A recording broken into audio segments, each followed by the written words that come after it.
Assalamualaikum warahmatullahi wabarakatuh. Salam sejahtera bagi kita semua. Om Swastiastu, Namo Buddhaya, salam kebajikan. Halo sahabat sekalian, salam sehat dimanapun Anda berada. Selamat datang dan selamat bergabung kembali dalam acara Dr. Unair TV. Sebelumnya, kalian mungkin kurang tahu nih, apa itu Dr. Unair TV. Biar aku jelasin.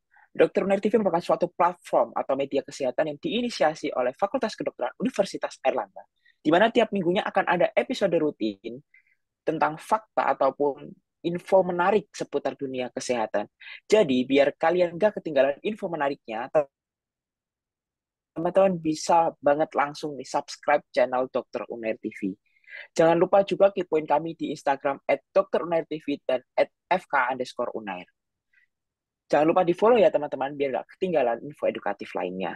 Sebelumnya, perkenalkan nama saya Afriza Zenia Nur Asmadi Negara. Hari ini saya akan menjadi moderator untuk menemani kalian selama episode kali ini. Nah, sahabat penonton sekalian, hari ini kita akan membawakan tema yang sangat menarik dan hangat diperbincangkan di masyarakat, yaitu waspada rabies, penyakit menular melalui gigitan hewan. Dengan narasumber hebat kita, Dr. Brian Eka Rahman, spesialis penyakit dalam. Selamat pagi, Dr. Brian. Apa sih Mas Afrika? Bagaimana kabarnya, dokter? Sehat? Baik, alhamdulillah sehat. Alhamdulillah, dokter. Nah, pagi ini kita akan bicarakan tentang rabies nih, dokter. Kita tahu sebelumnya belakangan ini masyarakat ada isu-isu yang menarik seputar rabies. Apalagi kemarin Kementerian Kesehatan sempat menetapkan kejadian luar biasa di dua kabupaten di Provinsi Nusa Tenggara tentang penyakit rabies ini, dokter. Kira-kira rabies itu sendiri apa gitu, dokter? Ya, rabies itu sebetulnya suatu penyakit yang disebabkan oleh virus rabies.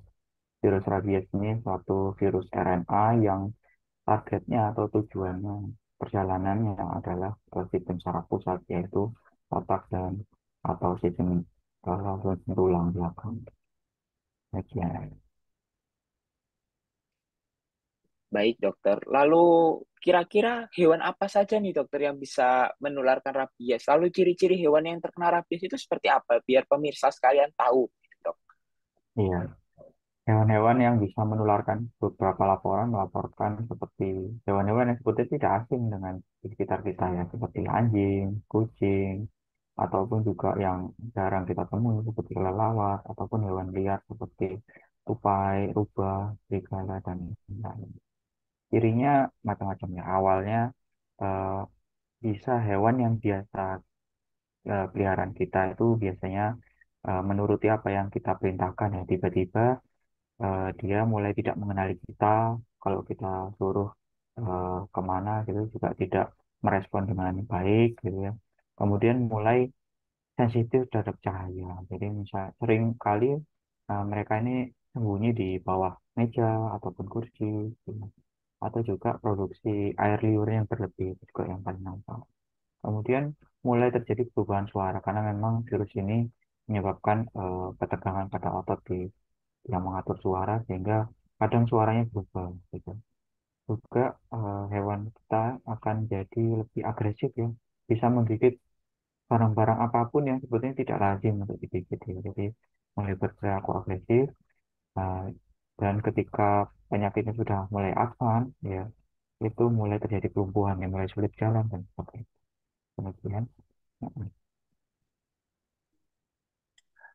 Dari hewan-hewan yang dokter sebutkan tadi kan ada hewan-hewan peliharaan yang mungkin akrab dengan kita, dokter. Mungkin beberapa dari kita pernah dicakar ataupun digigit oleh hewan-hewan tersebut. Apakah rabies juga bisa menular lewat cakaran ataupun jilatan air liur, dokter? Apakah hanya lewat gigitan saja? ya, menarik pertanyaan. Pada prinsipnya sebetulnya penularannya rabies bisa melalui gigitan ataupun tanpa gigitan. Tanpa gigitan yang dimaksud bisa berupa cakaran ataupun air jilatan gitu ya.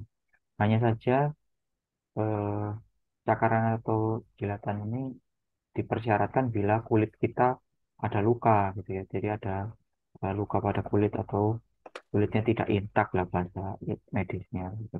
Sehingga air liur dapat masuk bersama virusnya gitu. Hanya saja juga risikonya lebih rendah pada cakaran atau jilatan dibandingkan dengan gigitan.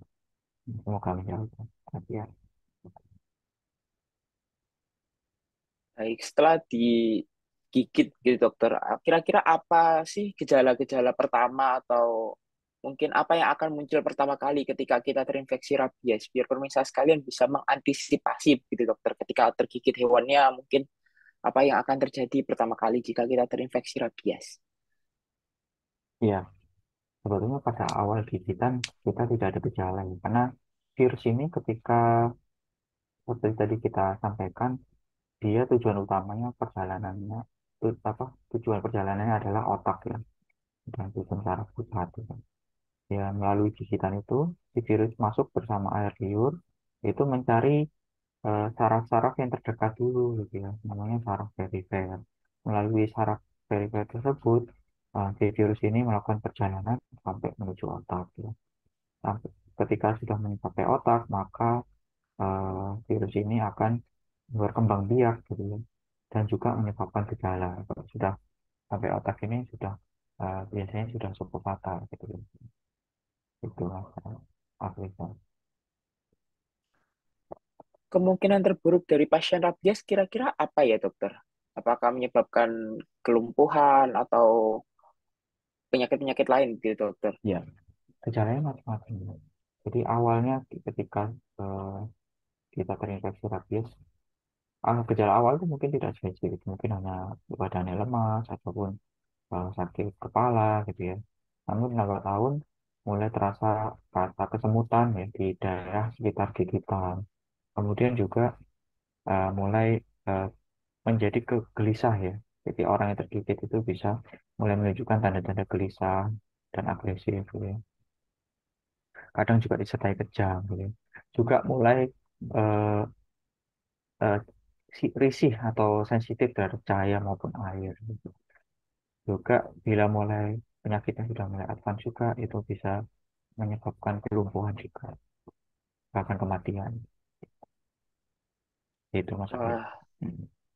baik dokter. Pemirsa harus waspada nih setelah digigit hewan peliharaannya mungkin bisa langsung dikonsulkan ya biar nggak terjadi sesuatu yang tidak diinginkan termasuk rabies ini. Tadi saya dengar ada fakta yang menarik dokter. Orang rabies tadi takut air. Kira-kira kenapa gitu? Kenapa orang rabies itu bisa takut kepada air? Ya, sebetulnya mekanisme sesungguhnya belum penuhnya diketahui, tapi diduga karena si virus ini kan menyebabkan gangguan pada persarafan ya.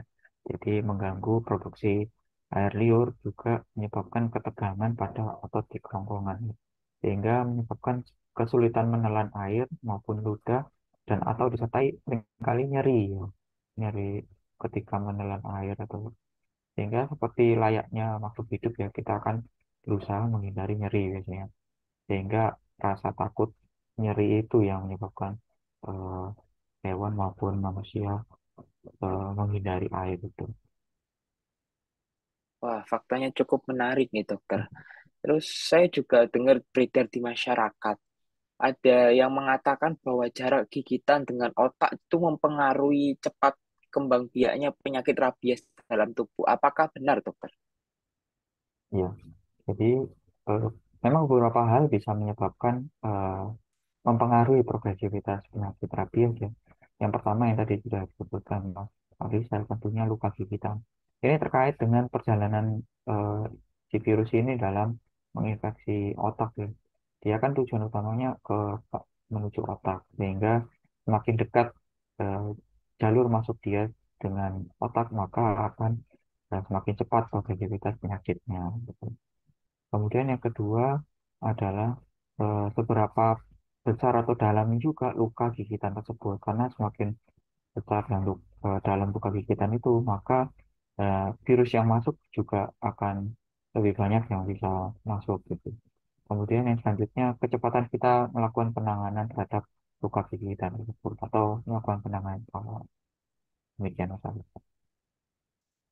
Baik, dokter. Tadi saya juga dengar ada penanganan awal. Pemirsa mungkin ingin mengetahui, dokter, ketika kita digigit oleh hewan peliharaan kita, tata laksana penanganan awalnya itu seperti apa, dokter, sebelum kita ke fasilitas kesehatan gitu? Mungkin ketika jarak rumahnya jauh, kira-kira apa yang bisa kita lakukan terlebih dahulu untuk meminimalisir dampak negatif dari gigitan hewan tersebut? Iya, ini benar sekali ya. Jadi ketika ada kecurigaan kita atau bahkan setelah digigit ya, keluarga tentu langsung menghubungi tenaga kesehatan terdekat ya. Sambil secara simultan kita melakukan penanganan awal, yaitu yang pertama tentunya melakukan pembersihan terhadap luka ya, dengan sabun dan air mengalir sekitar 5 sampai 15 menit ya. Boleh juga ditambahkan antiseptik seperti Povidone Iodine atau merek dagangnya betadine itu ya biasanya. Juga eh, kemudian melakukan penutupan luka gitu. Mungkin itu penanganan awal yang bisa diberikan Mas Afif. Wah, baik dokter. Penanganan yang cukup sederhana tapi Ya, penting ya dokter untuk ya, meminimalisir dampak negatifnya. Bisa diperhatikan ya pemirsa. Lalu mungkin orang-orang bertanya dokter, ketika kita datang ke fasilitas kesehatan, ingin cek apakah kita terkena rabies, kira-kira pemeriksaan apa yang akan dibutuhkan atau dilakukan oleh seorang tenaga kesehatan terhadap kita? ya. Tentu biasanya tenaga medis akan menanyakan kronologisnya gitu ya. Jadi kejadiannya kapan, kemudian oleh hewan apa, dan hewannya sendiri juga saat ini bagaimana gitu, apakah dilakukan isolasi ya.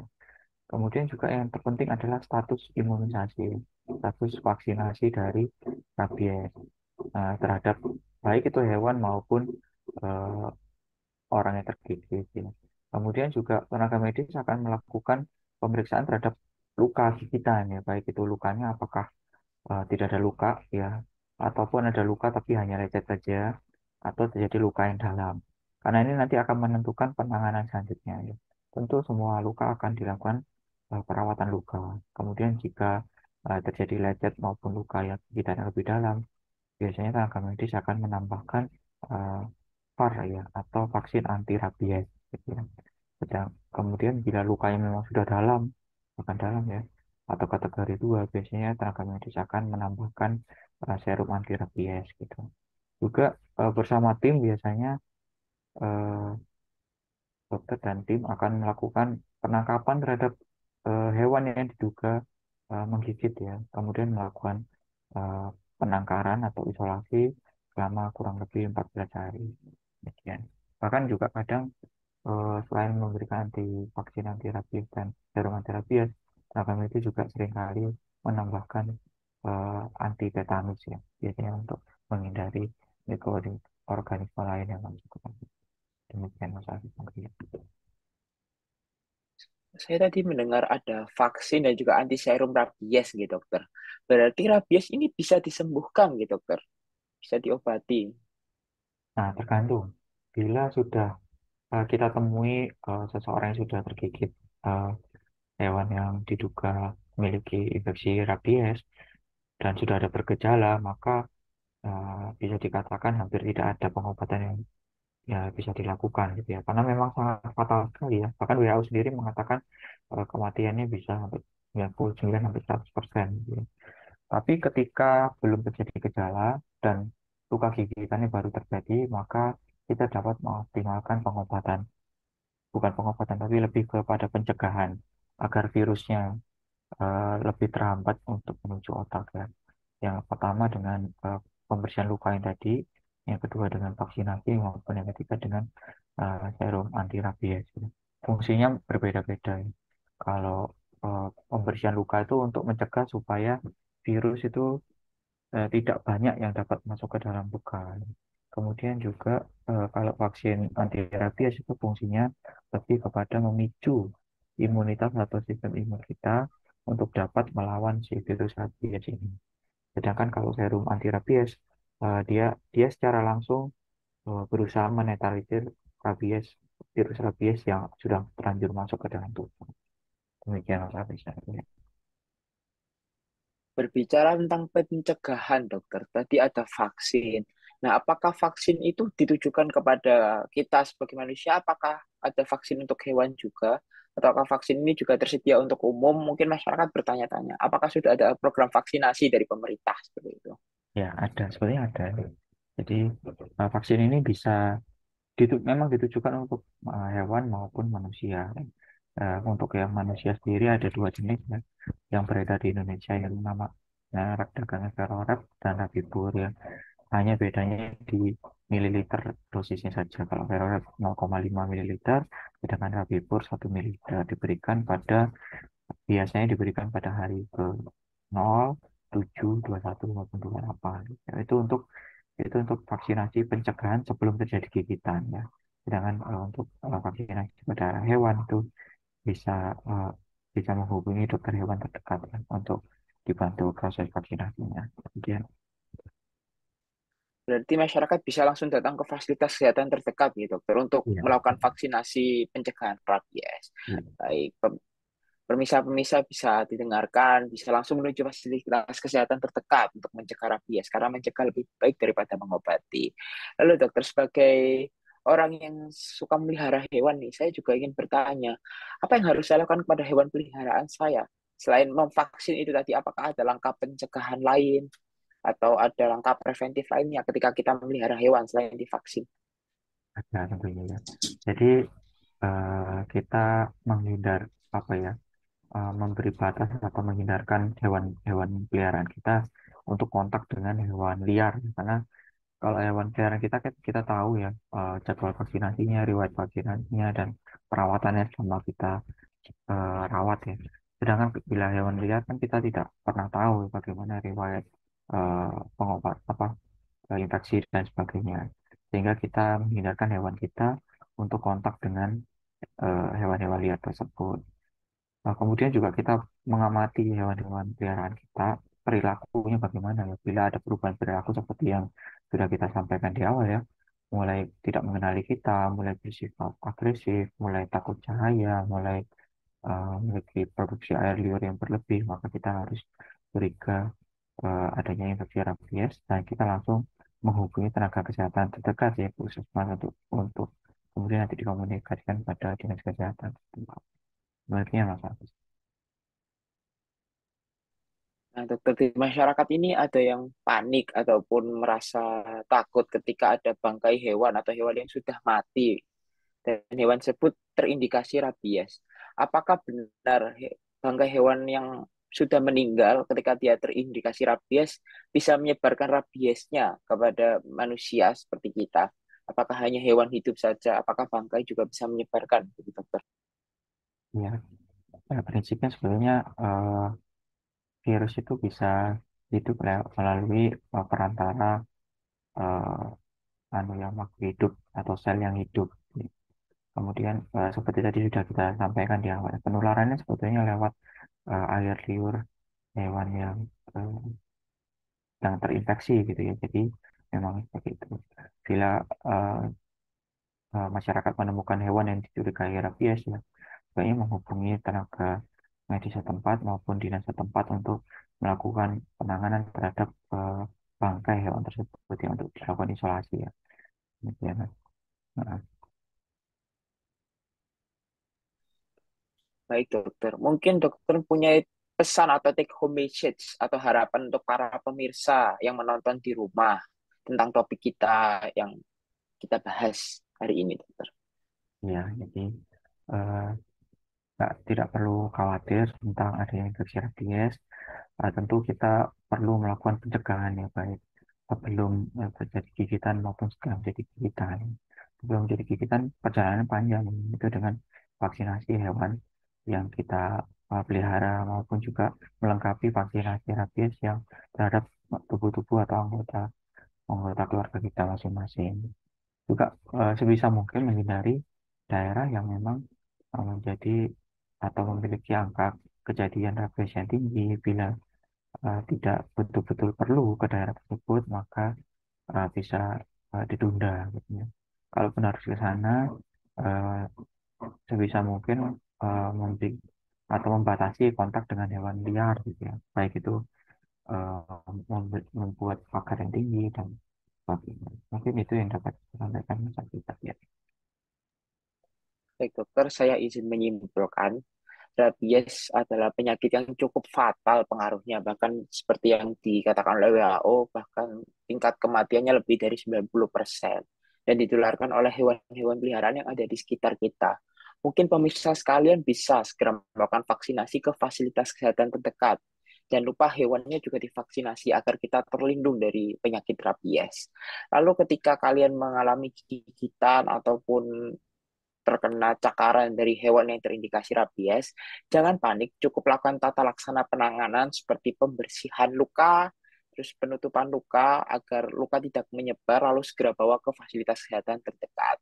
Saya yakin ketika kita bekerja sama untuk mengentaskan rabies dan mendukung seluruh program pemerintah untuk menyelesaikan penyakit rabies, maka dapat dipastikan kita semua bisa terhindar dan juga meminimalisir dampak negatif dari rabies. Baik dokter, kami dari segenap tim Dokter Uner TV mengucapkan terima kasih banyak dokter telah berkenan hadir, menjawab pertanyaan-pertanyaan saya dan pemirsa seputar rabies. Terima kasih banyak dokter. Sama-sama Mas Afrizal dan tim. Infonya sangat menarik nih, tentunya edukatif seputar rabies. Terima kasih atas perhatiannya semua. Mohon maaf apabila saya ada salah kata. Saya Afriza Zenia selaku moderator pamit undur diri. Salam sehat untuk kita semua dan sampai jumpa di episode Dokter Unair TV selanjutnya. Terima kasih banyak dokter. Sama-sama Mas Afrizal. Sehat selalu semua. Sehat selalu.